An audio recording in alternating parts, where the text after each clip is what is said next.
Hello everyone and welcome to another Space Engineers video. Today we're going to be looking at the Cargo Container Compendium. It is a collection that I just posted on Steam tonight of universal modular cargo pods for a build that I'm currently working on. Right here in front of me I have the 4 containers that I currently have in the collection. Starting from the left and working right, we have yellow for hydrogen, red for minerals, blue for components, and green for ammo. These containers are fully configured for the most part and ready to go. As you can see, we have a merge block and 2 connectors on each side of the container that allows you to stack them vertically and horizontally however you'd like and control whether or not any materials are actually passed through them. And then for linking to a ship or base, you can connect them on the bottom or you can connect them on the front or back. This also allows them to be picked up from directly on top with a container ship, and any other way. Basically it's completely like up to the player how they want to do that. These ridges I have on the top of each container are so that when the containers are sitting on the ground on your flight line on the deck of a ship, when you drop them off a ship just directly onto a landing pad, let's say, it's not going to land or sit directly on top of the connector and merge block, but it's actually going to have kind of a little heavy armor foot on each corner to distribute the weight so that it doesn't damage any of the components when it drops. Right now I just had these pasted on the structure, so I'm going to have to change it real quick to a ship. I'll show you guys what I mean.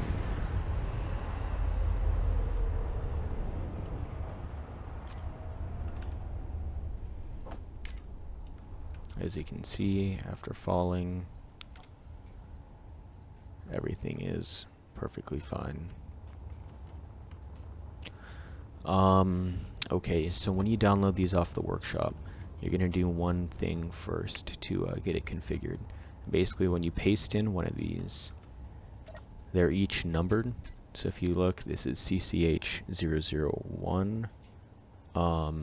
This is actually incorrect. This is supposed to be an ammo container.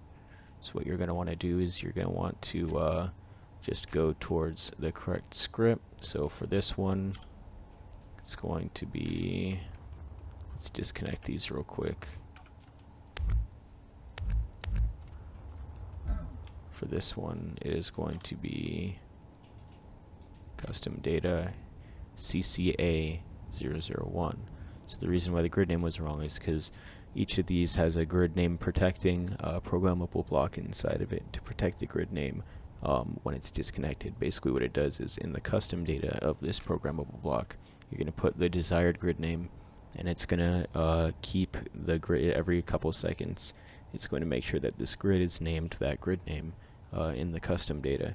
So when you're playing on a server that requires named grids and cleans up unnamed grids as trash, your cargo container won't be deleted when it's not connected to anything, because it will never have a numbered grid name. When you disconnect it via merge block from a station or ship, this programmable block will then rename the cargo container.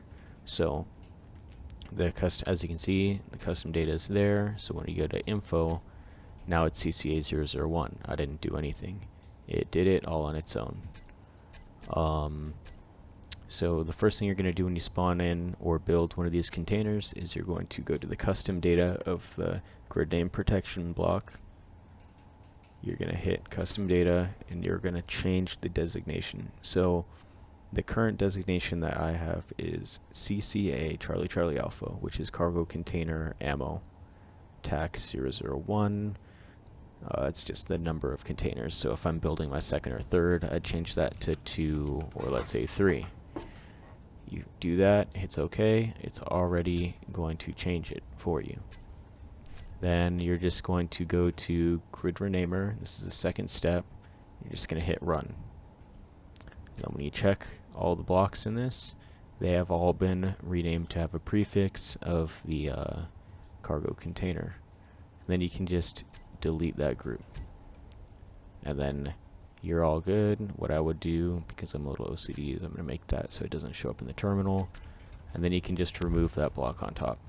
And now you have a smart cargo container for ammo that is fully configured and ready for use. All you had to do was those 3 steps.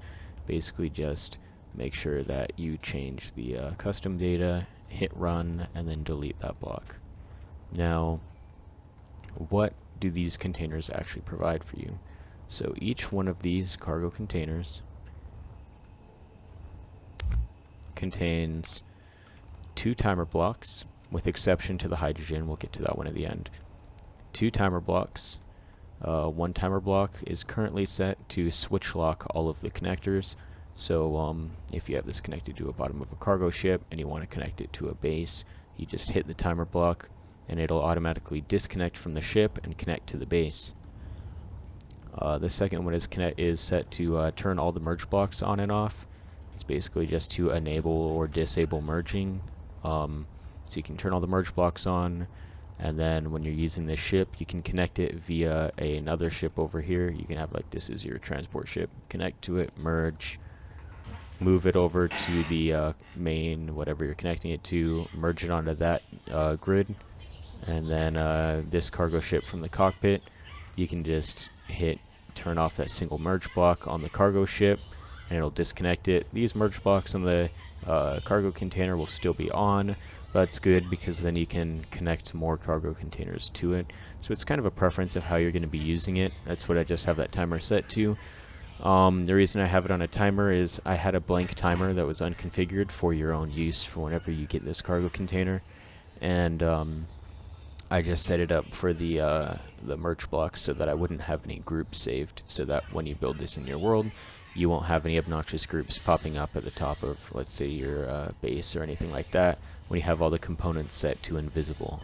Yeah.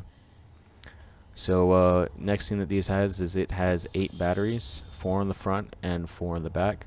This is for the programmable blocks and for the associated timer blocks. You don't really need 8, but I mean, these guys will never run out of juice as long as they're disconnected, and they act as kind of like a backup power supply for your base as well. Then it has 4 large cargo containers for cargo storage, with connectors in the middle for connecting to, you guessed it, your base station ship, whatever you're connecting to. It's basically the middle connector section. The reason why there is a solid brick of 9 of them, 1, 2, 3, 4, 5, 6, 7, 8, 9, is for the left and right connections as well. Next thing that we have is 2 programmable blocks in the back. I currently have this configured where the first programmable block is grid rename protection, and the second one is just Izzy's inventory manager that I have personally configured for this cargo container. Basically, this script manager will not interact with anything that is connected to any of the connectors on this cargo container. It is just for internal sorting in the cargo container itself, and also to make sure that the load is evenly balanced between all of the containers. So if you have this mounted on, let's say, the bed of a mining truck, and you have the front of that mining truck has arms, like a backhoe or something that's going to mine in the ground, fill it with resources. It doesn't fill one container and then not the other ones, or fill one and then fill the next, and make it heavy on one end or the other. It's going to make sure that it's all even throughout and that they all fill up at the same rate. And then of course you could just disconnect this from like the bed of that vehicle and fly it away, or train, or whatever you have it connected to. So that covers the features on this cargo container. It's pretty like cut and dry, pretty simple. Basically, it's just grid name protection because it uses mergers, power, control for the locks and the merging, and then inventory management. And then the last thing that we're going to go over is the hydrogen. The only difference between the hydrogen and the rest of these is, instead of inventory manager, what the hydrogen tanks have is a third timer, and that third timer is actually on the other side right here. And all this timer block does was turn the tanks on either stockpile or not stockpile. It's the only thing it's going to do. It's just going to stockpile the tanks or not stockpile the tanks. So however you want to configure that with your own ship or own systems, train, whatever you're using this for, that's up to you. Now if you want to remove that or remove one of these timers and replace it with a programmable block to put maybe, let's say, Spugs Easy Auto Docking 2, so that and then slap a couple thrusters on this bitch, it'll just fly back and forth with in 0G with ion thrusters. It'll easily be able to fly back and forth between different asteroids or different bases, connect to them, and automatically transfer, let's say, gases and things like that.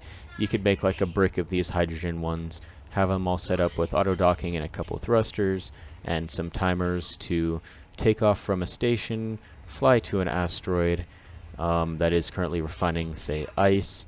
It would set them all on restock once it docks, fill up with ice, and then disconnect, and then fly to the next. I would recommend also using Izzy's ship refueler for that, just to save maybe a couple timer blocks and extra steps to set these on stockpile. It would all be done automatically. So that covers my cargo container compendium. As you can see, they are currently 5 by 5 blocks. The reason why I use half blocks here are so that when you merge, it doesn't merge the entire grid permanently, but it is a temporary merge, relying only on the merge block as the contact point. They are, I believe, 17 blocks long. Let's double check real quick. Yeah, they're 17 blocks long, and that just about covers it. So thank you for watching my video. I hope you enjoy these. I feel like one big problem with cargo ship and freighter builds with using universal cargo containers in Space Engineers is that there are no real kind of like baseline cargo containers that everyone uses. So when people build cargo ships that use universal cargo containers, there is no like one cargo container that everyone's like, yeah, so this ship works with this container. This is a container I made specially for my build. So I'm hoping that if y'all like these, you can use these across your fleet, and that this can maybe, hopefully in a perfect world, be the new baseline for just a simple, kind of smart cargo container for modular cargo container freighters and vehicles and stuff like that. If not, it's still a good baseline that I'm going to be using, at least in my survival world. This currently is heavy armor. It's because when these are full of materials, they're going to be extremely heavy, and when they bump into something, even if it's at a low kind of like movement speed, or if they're dropped at a low movement speed, or from a low distance, they're still going to hit pretty hard. They're going to hit like a sack of bricks, and that's because they are a sack of bricks. It's basically a giant-ass container of materials. They're going to be very heavy. So that's the current reason why I have heavy armor.